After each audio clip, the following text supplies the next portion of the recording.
Hello दोस्तों। तो electrostatics के इलेक्ट्रिक चार्ज एंड फील्ड में आप सभी का स्वागत है। और आज हम देखेंगे इलेक्ट्रोस्टैटिक्स में क्या electric field due to charge distribution की जब चार्ज डिस्ट्रीब्यूट हो रहा होता है तो इलेक्ट्रिक फील्ड कैसे कैलकुलेट करते हैं। एक पॉइंट चार्ज के लिए देख चुके के क्यू बाई आर स्क्वायर होता है जब आर डिस्टेंस पे क्यू नाम का चार्ज रखा हुआ होता है तो उसके लिए वो होता है। अब चार्ज डिस्ट्रीब्यूट हो रहा है तब क्या करेंगे। डिस्ट्रीब्यूट का मतलब समझ रहे हो आप। चार्ज ना तीन तरीके से डिस्ट्रीब्यूट हो सकता है। सबसे पहला होता है तो सबसे पहला कौन सा है, लीनियर चार्ज डिस्ट्रीब्यूशन। जब चार्ज एक लाइन में डिस्ट्रीब्यूट हो रहा होता है तो उसको बोलते हैं लैम्डा। इसकी वैल्यू कितनी होती है, चार्ज पर यूनिट लेंथ की एकांक लंबाई में कितना चार्ज है। इसके मान लो कि ये क्यू चार्ज है एल लेंथ में, क्यू चार्ज है एल लेंथ में। तो मैं से पूछूं 2q लेंथ में कितना चार्ज होगा, 2l लेंथ में कितना चार्ज होगा 2q। 3l लेंथ में कितना चार्ज होगा 3q। कि चार्ज लीनियर यूनिफॉर्मली डिस्ट्रीब्यूट हो रहा है यानी कि इस लंबाई में, यानी कि 1 मीटर पे एक चार्ज है, 2 मीटर पे भी एक चार्ज है। इस तरह से ये देखो 1 मीटर यहाँ तक हो गया, फिर 1 मीटर इस तरह मान है तो 2 मीटर में दो चार्ज, 1 मीटर पे एक चार्ज, 3 मीटर में तीन चार्ज। इस तरह से कि लीनियर चार्ज डिस्ट्रीब्यूट हो रहा है यूनिफॉर्मली, उसे बोलते हैं जब लैम्डा एक लाइन में हो रहा है तो। फिर दूसरा क्या आता है, जब आता है बात करते हैं सरफेस की। जब एक कोई एस नाम की सरफेस पे चार्ज डिस्ट्रीब्यूट, यानी कि यहाँ पे एरिया में, कि एक एरिया में चार्ज, जैसे इस बोर्ड की सरफेस पे चार्ज डिस्ट्रीब्यूट हो रहा है, इस बोर्ड की सरफेस पे मैं लिख रहा हूँ उसको चार्ज मान लो था, चार्ज डिस्ट्रीब्यूट हो रहा है, यानी कि क्या हो गया, इसको सिग्मा से रिप्रेजेंट करते हैं और इसकी वैल्यू कितनी होती है क्यू बाई ए। यानी कि एकांक क्या लिख सकते हैं इसको, एकांक क्षेत्रफल में उपस्थित आवेश, यानी कि चार्ज पर यूनिट एरिया। फिर एक आता है इन केस वॉल्यूम में। वॉल्यूम में कैसे, जैसे एक रूम में कितने आदमी बैठे हैं वो सबको, जैसे वी वॉल्यूम है इस रूम का तो उसमें कितने आदमी आ सकते हैं वो उसका वॉल्यूम हो गया। यानी कि मैं उसको रो से दर्शा रहा हूँ, यानी कि चार्ज पर यूनिट वॉल्यूम की एकांक आयतन में कितना चार्ज आ सकता है उसको रो से, सिग्मा से, लैम्डा से, तीन चीजें होगी, तीनों चीजों से रिप्रेजेंट कर सकते हैं कि चार्ज डिस्ट्रीब्यूट इस प्रकार से हो सकता है। तो हम आज बेसिकली बात कर रहे हैं इसी की बात कर रहे हैं बेसिकली कि लैम्डा लीनियर ही आएगा जो भी नाम आएगा, लेकिन ये भी याद रख लेना कि ए में क्या होता है, वी में क्या होता है, सिग्मा रो क्या होते हैं। जैसे थर्मोडायनामिक्स में टेम्परेचर में पढ़ रखा है सब, रेखीय प्रसार वनांक क्षेत्रफल के लिए इतना होता है, वॉल्यूम में इतना होता है, ठीक उसी प्रकार ये इस तरह रिलेटेड कर लो, नोट कर लो। अभी चलते हैं आगे कि जब चार्ज लीनियर डिस्ट्रीब्यूट हो रहा है तो उसके लिए इलेक्ट्रिक फील्ड कितना होगा। एक प्रेजेंट अपने को एक डायग्राम दे दिया, प्रेजेंट शेप दे दी, उसके लिए कितना होगा बताना अपने को पर्टिकुलर शेप वगैरह के लिए। तो मैं सबसे पहले बात कर लेता हूँ एक आर्क के लिए, ऐसे लिख लो 4 आर्क। आर्क जानते हैं क्या होती है, एक सर्किल का टुकड़ा, उसकी जो परिधि होती है उसका टुकड़ा। जिस तरह से एक ये मेरे पास एक आर लेंथ का, मैं आर रेडियस का एक सर्किल बना रहा हूँ इस तरह से, ये मैंने आर रेडियस का सर्किल बना दी, ये इसका सेंटर है यहाँ पे। तो मेरे को बस इस इतने से पता करना है कि इस इतने के कारण कितना होगा,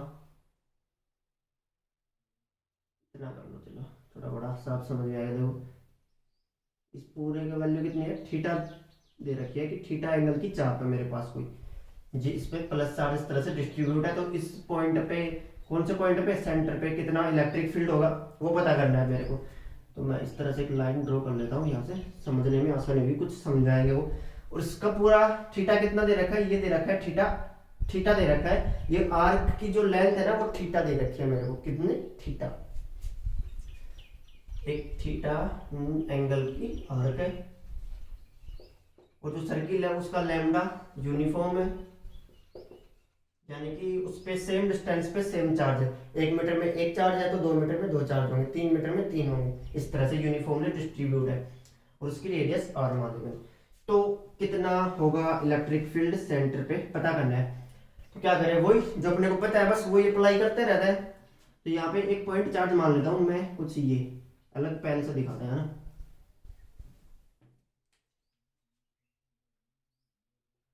तो यहाँ पे मैं एक पॉइंट चार्ज मान लेता हूँ जिसकी लेंथ है dl। तो dl लेंथ पे चार्ज भी छोटा होगा dq, इस पे चार्ज कितना है dq। ये पूरा एंगल कितना है थीटा, ये पूरा एंगल थीटा है। तो और मैं बता देता हूँ यहाँ से,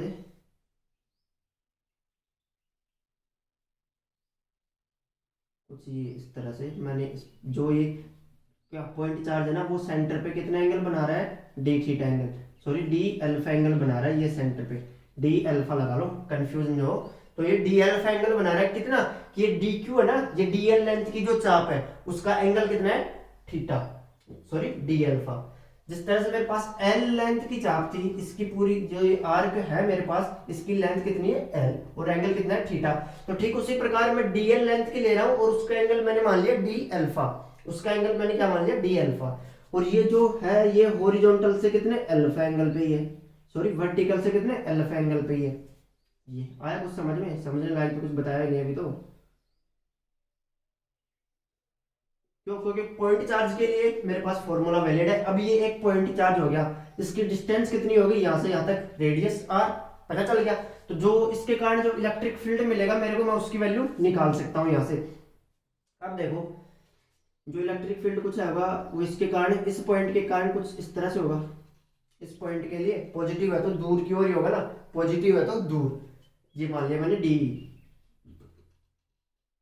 अब ये एंगल अल्फा है तो ये एंगल भी अल्फा, वर्टिकल के साथ तो एंगल अल्फा ही बन रहे हैं दोनों जगह। तो इसके दो कंपोनेंट होंगे, एक तो इस डायरेक्शन में आएगा कौन सा, ई का कंपोनेंट कौन सा, डी ई कोस अल्फा, और एक इस डायरेक्शन में आएगा कौन सा, डी ई साइन अल्फा।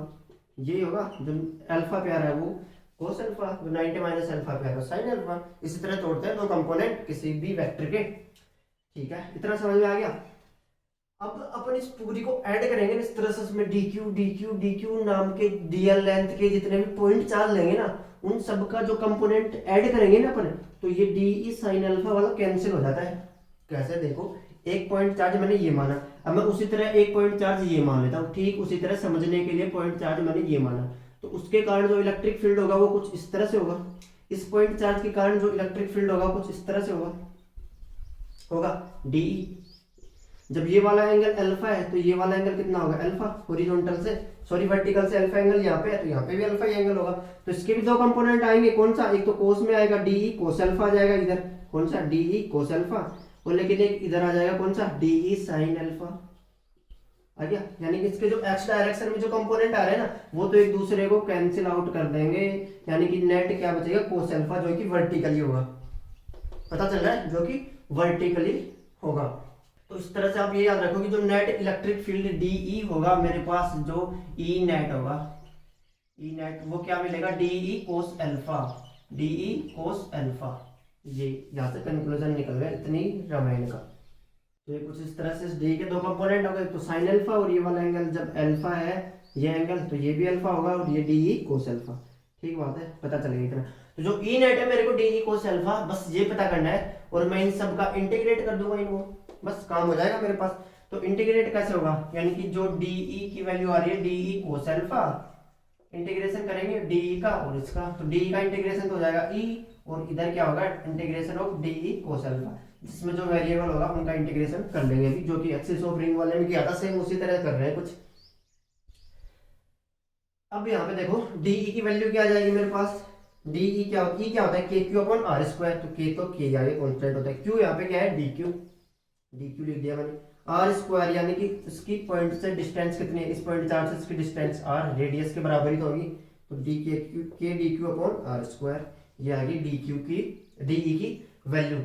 अब मैं यहाँ पे पुट करूंगा तो देख रहा हूँ एक में आ रहा है कोस अल्फा, यहाँ पे कोस के टर्म में और यहाँ पे क्यू के टर्म में, यानी कि यहाँ पे डी क्यू और अल्फा दोनों चेंज हो सकते हैं, क्योंकि अल्फा भी तो कम बत्ती हो सकता है, ज्यादा इस तरह से इस तरह से इस तरह से, ज्यादा के लिए पूछे कम के लिए पूछे, तो अल्फा भी वेरिएबल है और क्यू भी वेरिएबल है। तो मैं एक काम करूं, या तो इस अल्फा को क्यू के टर्म में चेंज कर लूं, जो कि काफी डिफिकल्ट होगा मेरे लिए, तो मैं इस डी क्यू को अल्फा के टर्म में चेंज कर लूं, जो कि काफी आसान होगा। किस तरह से, देखो लैम्डा की वैल्यू क्या दे रखी है, लैम्डा क्या हो गया, क्यू बाई एल, यानी कि इस पूरी में क्यू चार्ज है और इसकी लेंथ एल है, तो इसी तरह डी क्यू में कितना हो जाएगा, D Q by D L, D L length में डी क्यू चार्ज हो जाएगा, लैम्डा सेम है, तो मैं यहाँ से डी क्यू क्या लिख सकता हूँ, डी क्यू इक्वल टू क्या आ गया, lambda dot D L, D Q equal to lambda dot D L, G वाली वैल्यू यहाँ पे पुट कर दो, क्या डी क्यू की जगह में क्या लिख सकता हूँ, ये डी ई देख लो इधर, के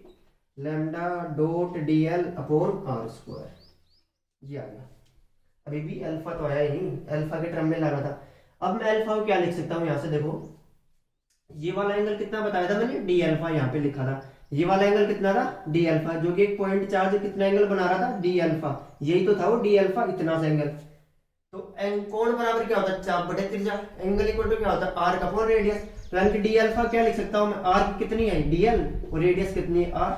तो डी अल्फा, डी एल को क्या लिख सकता हूँ मैं, डी एल यहाँ से क्या आ गया, आर डॉट डी अल्फा, ये वाली यहाँ पुट कर दो।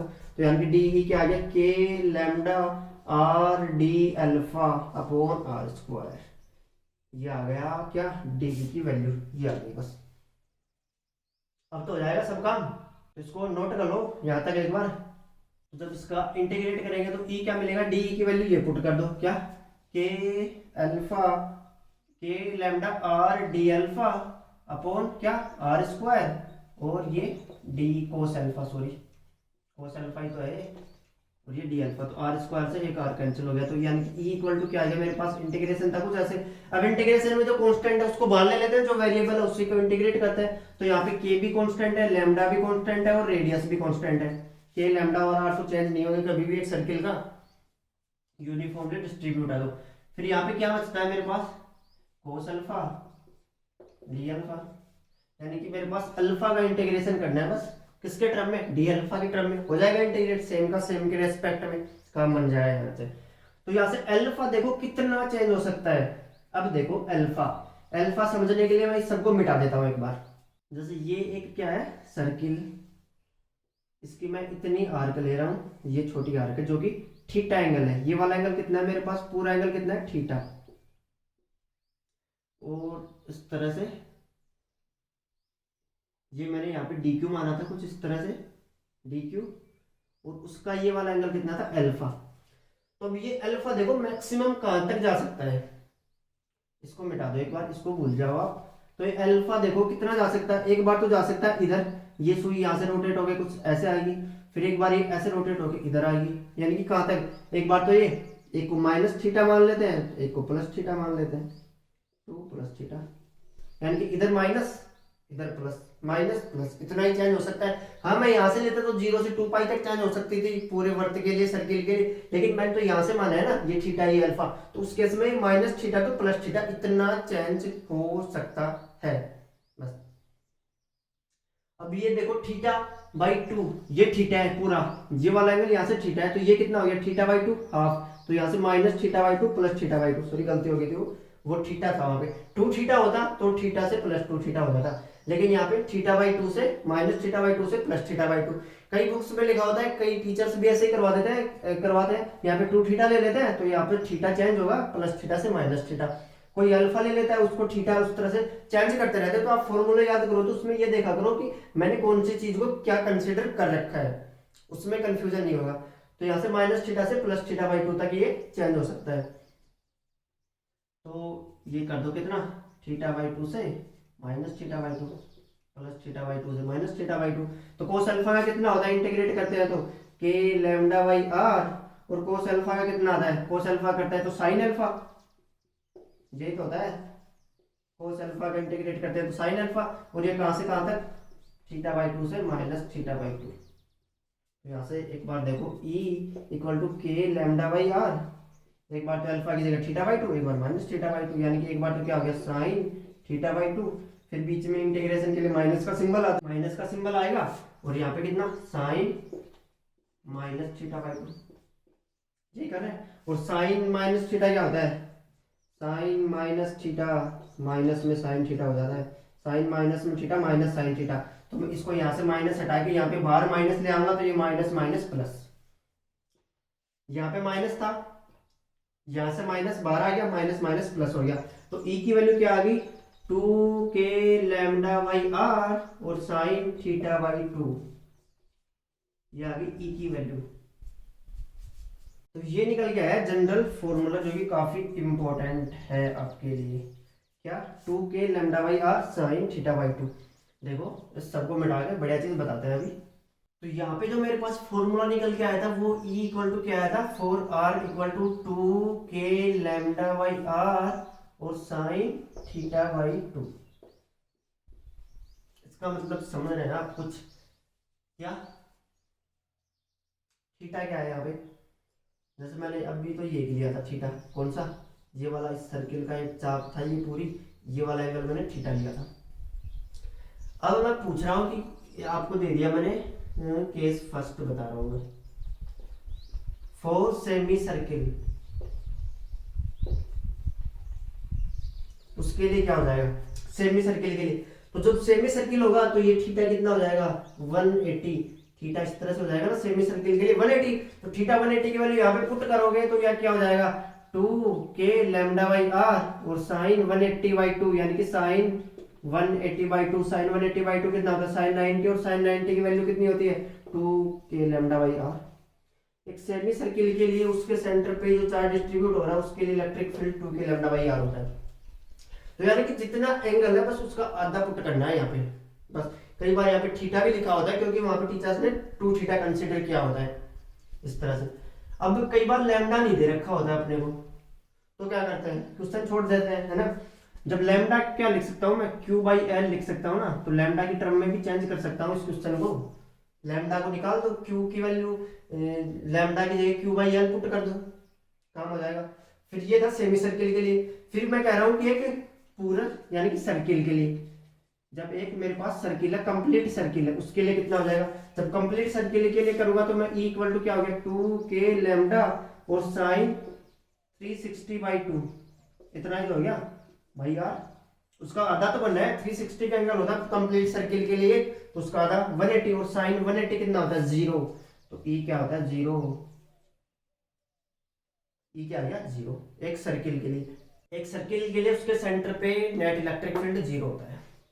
ये कितना होता है हाफ सर्किल के लिए कितना होता है। फिर वहां पे कई बार बता देता आपको कि 1/4 पार्ट दिया हुआ है, 1/8 पार्ट दिया होता है, कि यानी कि कितना, ये एक पूरा सर्किल है उसका इतना पार्ट दे दिया, यानी कि 45 एंगल का दे दिया, 360 में से 270 एंगल का दे दिया, तो सब निकाल सकते हैं। अब जितना मर्जी एंगल दे दे आपको सब निकाल सकते हैं, क्योंकि यहाँ पे एंगल का हाफ वैल्यू पुट करनी है बस, ठीक बात है। तो इस तरह से ये रिंग का होता है खत्म।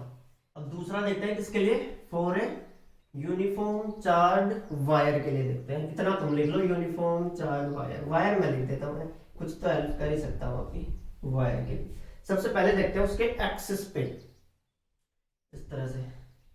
एक्सिस का मतलब समझते हैं, ये पॉजिटिवली चार्ज डिस्ट्रीब्यूट है, तो इसका एक्सिस मतलब इसी लाइन में, जिस लाइन पे रखा हुआ है उसी लाइन में। अब इस पॉइंट पे मान लो है, अब मैं इसको ऐसे लिख देता तो इसका एक्सिस कहाँ हो जाता यहाँ पे, यहाँ पे। उस केस में भी आप यहाँ पे निकाल रहे होते तो अलग फॉर्मूला लगता है उस चीज के लिए, अलग हो गया वो यहाँ पे इसके एक्सिस पे नहीं, इसके परपेंडिकुलर आ रहा है, तो ये याद रखना एक्सिस क्या होता है। तो पहला मैं देख रहा हूँ एक्सिस, वायर के एक्सिस पे, इस तरह से। ये वायर है कितना, जिसकी लेंथ है L, और मैं पूछ रहा हूँ उससे A डिस्टेंस पे, इस वायर से L डिस्टेंस पे कितना इलेक्ट्रिक फील्ड होगा। तो अब क्या करते हैं देखो, इसके लिए वही अपना तो पॉइंट चार्ज वैलिड है, यहाँ पे एक छोटा सा चार्ज ले लो, पॉइंट चार्ज ये लो, मैंने इसको dq मान लिया और इसकी लेंथ dx मान ली, और इसकी यहाँ से यहाँ तक की दूरी इस पॉइंट से x। तो इसके लिए कितना हो जाएगा, E इक्वल टू क्या हो जाएगा, d छोटा है तो छोटा के लिए d equal to k dq upon x square. ये तो होता है k q upon r square होता है, k तो क्या आ गया कांस्टेंट, q यहाँ पे क्या है dq, x क्या होता है जो डिस्टेंस यहाँ से इस पॉइंट p के लिए इसकी डिस्टेंस कितनी है x, ये आ गया d की वैल्यू। तो वही इसका लैम्डा दे रखा होगा, लैम्डा कितना दे रखा है q बाई एल, कि जब q लेंथ में l चार्ज है तो dq लेंथ में कितना होगा dx, सॉरी जब L लेंथ में Q चार्ज है तो dx लेंथ में dq चार्ज होगा, छोटे के लिए छोटा, बड़े के लिए बड़ा, है ना।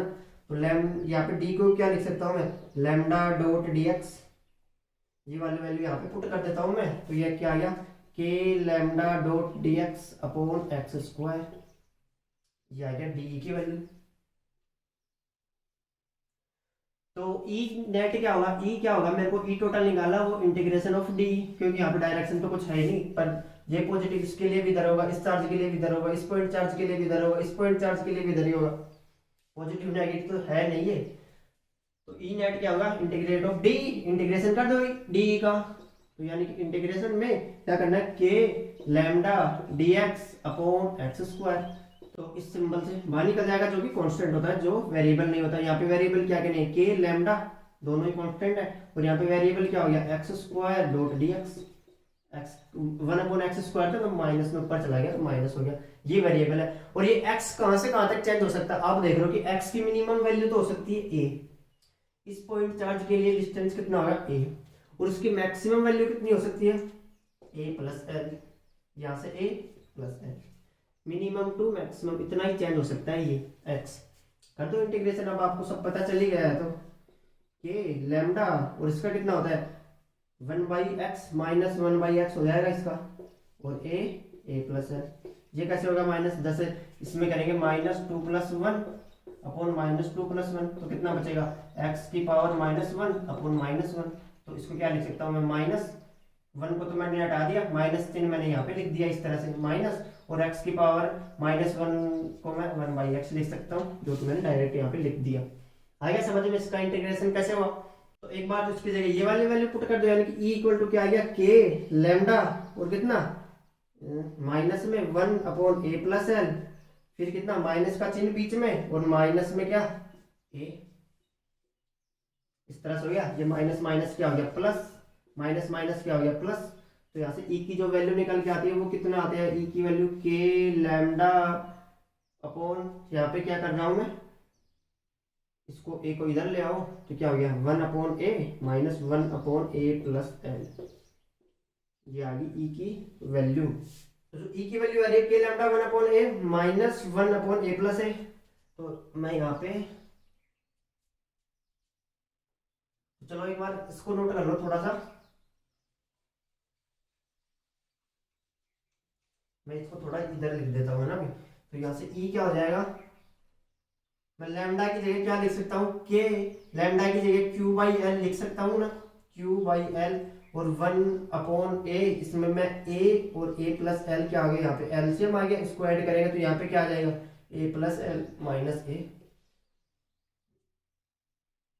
जब इसको सोल्व करेंगे तो यही तो बनेगा माइनस ऐसा, ये कैंसिल, तो यहाँ से e क्या आ गया k q l upon l a plus L, L से एल कैंसिल, तो जो E की वैल्यू आती है वो क्या आती है KQ upon A L plus A, minimum KQ upon minimum distance upon maximum distance. ठीक इसी प्रकार ग्रेविटेशन में भी मिलता है मेरे को, क्या मिलता है वहां पे GM upon A L plus A, gravitation में भी ये मिलता है, एक लीनियर मास डिस्ट्रीब्यूट हो रहा है तो उस केस में मिलता है ना, रिवाइज कर लेना वहां पे भी। तो ये क्या हुआ L लेंथ के वायर के लिए इतना आ गया इलेक्ट्रिक फील्ड, जब लैम्डा के टर्म में दिया हो तो ये लगा लेंगे, जब क्यू के टर्म में दिया हो तो ये लगा लेंगे, बस सिंपल सी बात है, और डेरिवेशन तो दिमाग में रखना ही है। तो अभी अपन ने क्या देखा था, एक वायर था L लेंथ का जिसके कारण एक्सिस पे कितना था, लेकिन अब मैं मान रहा हूँ कि एक वायर है मेरे पास जिसकी कोई लेंथ भी नहीं है, कुछ इस तरह से वायर है, तो इस वायर के कारण इस पॉइंट पे कितना इलेक्ट्रिक फील्ड होगा, इस वायर के कारण कितना इलेक्ट्रिक फील्ड होगा वो नहीं पता है ना, पता करना है बस वही। तो देखो इस पॉइंट पे क्या होगा, इस तरह से दो एंगल बन रहे होंगे, मान लो हॉरिजॉन्टल के साथ θ1 और θ2 दो एंगल बन रहे हैं। तो यहाँ पे जो E होता है ना, मैं डेरिवेशन नहीं दिखा रहा आपको, केवल आंसर दिखा रहा हूँ, उसका जो फॉर्मूला आ रहा है वो बता रहा हूँ, क्योंकि डेरिवेशन औकात से बाहर हो जाता है। तो जो फॉर्मूला आएगा E का, दो केस मिलते हैं, एक तो E परपेंडिकुलर और एक E पैरेलल। तो यहाँ पे जो E मिल रहा है ना वो कुछ इस तरह से होता है E, तो यहाँ पे एक तो होता है इसके पैरेलल आ गया वायर के, और एक आ गया E के इस वायर के परपेंडिकुलर। जो E नेट मिलता है वो कुछ इस तरह से मिलता है, तो जो E के दो कंपोनेंट होंगे, एक तो पैरेलल और एक क्या परपेंडिकुलर, तो ये होंगे। तो जो पैरेलल और परपेंडिकुलर दोनों का मैग्नीट्यूड और वैल्यू अलग अलग होती है, क्या होती है वही मैं बता रहा हूँ। मान लो कि ये डिस्टेंस कितना है, परपेंडिकुलर डिस्टेंस यहाँ से इस पॉइंट की परपेंडिकुलर डिस्टेंस है ये D, ये याद रखना परपेंडिकुलर डिस्टेंस है, तो k λ/d, इधर भी मिलता है k λ/d। आप सोच रहे सेम कैसे, अब दोनों में जो कॉमन है वो पहले लिख रहा हूँ। अब यहाँ पे हो जाता है एक तो sin θ1 प्लस sin θ2, किस में हो जाता है वो परपेंडिकुलर वाला, जो E परपेंडिकुलर की वैल्यू आ रही है वो sin θ1 प्लस sin θ2, और E पैरेलल वाले में क्या हो जाता है cos θ2 माइनस cos θ1, ये आ गई E परपेंडिकुलर की वैल्यू, E पैरेलल और परपेंडिकुलर दोनों की वैल्यू आ गई। तो जो E नेट होता है वो परपेंडिकुलर प्लस पैरेलल हो जाता है, वो आप ऐड करते रहना। बस ये सिंपली फॉर्मूला ये याद रखना दोनों, उसका जॉइंट फॉर्मूला काफी लंबा हो जाता है तो याद करने में प्रॉब्लम होती है, तो आप ये याद कर लेना बस। तो ये था कुछ चार्ज डिस्ट्रीब्यूट किस प्रकार से होता है, उसके कुछ एग्जांपल थे। अपन एक वायर के लिए देगा, एक सर्किल के लिए देगा, और रिंग के एक्सिस पे तो देख ही चुके आप बेसिकली। तो इन्हीं पे क्वेश्चन बनते हैं ज्यादा, तो आप क्वेश्चन प्रैक्टिस करना। चार्ज डिस्ट्रीब्यूशन होता है खत्म। फिर मिलते हैं नेक्स्ट वीडियो में नए टॉपिक के साथ। पुराना टॉपिक तो इसी में डिस्कस हो गया, नया डिस्कस करेंगे कुछ।